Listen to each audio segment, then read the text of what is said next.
السمنه مرتبطه قوي بتصلب الشرايين وامراض القلب والجلطات والموت الفجأه والكلام ده كله، فانا بشوف ان اللي سايب نفسه في السمنه هو بينتحر حرفيا. ده حقيقي، وطبعا ما زال حتى الان اعلى سبب لمعدلات الوفاه في العالم هي امراض القلب.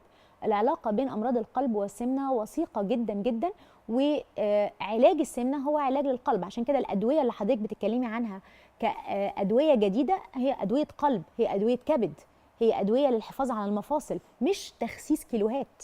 طب امتى الدكتور بيوصف علاج غذائي للسمنه، وامتى بيبتدي ان هو يوصف ادويه او علاجات السمنه؟ هل في مريض بتقولي له لا انت مش هينفع معاك؟ جميل.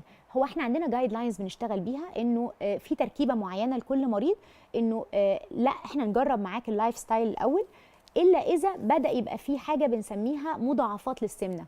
وفي نفس الوقت بنسمع منه التاريخ، هو انت حاولت كتير قبل كده؟ طب انت حاولت صح؟ طب انت محتاج مساعده؟ طب انت نفسيا عطلان في حته الايموشنال ايتنج؟ انما في استخدام عادل لهذه الادويه.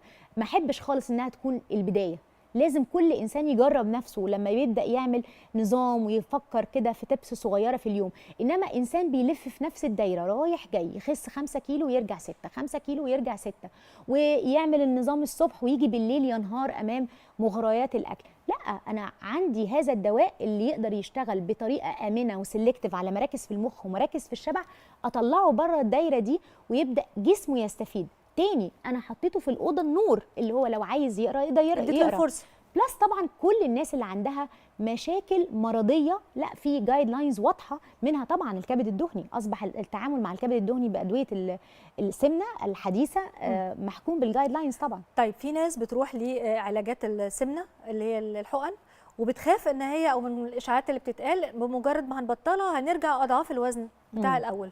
فاحنا عايزين نطمن الناس، نطمنهم ونقول لهم برضو لا تخافوا ولكن احذروا، على حسب انت خسيت بأني طريقه، حافظت على كتلتك العضليه ولا لا، عملت نظام غذائي ونظام حياه سمح لك انك تكتسب عادات جديده ولا لا.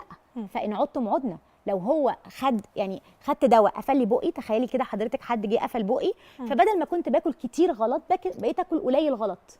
اكيد لما اللي قفل لي بقي ده يمشي هرجع تاني كما كنت.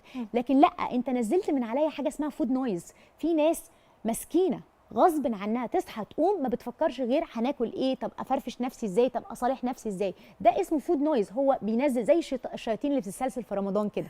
فتديني فرصه ان انا اكتسب عادات جديده واقدر احافظ عليها. وزني قل، مفاصلي الضغط عليها قل، كبدي اصبح ما فيش فيه مقاومه انسولين انتقائيه، فتديني فرصه ان انا لا اقدر اعمل رياضه، بقيت خفيف. انا هنا استلمت جسمي تاني ضبط المصنع. قررت بقى احافظ عليه ولا ارجعه تاني وابوظه. قرار شخصي جدا، ولكن انا بحمل برضو مسؤوليه للطبيب اللي بيبدا معايا الرحله. هو بيفهمني ايه، انا هديك الدواء والدواء هيشتغل لوحده ولا في مسؤوليه عليه.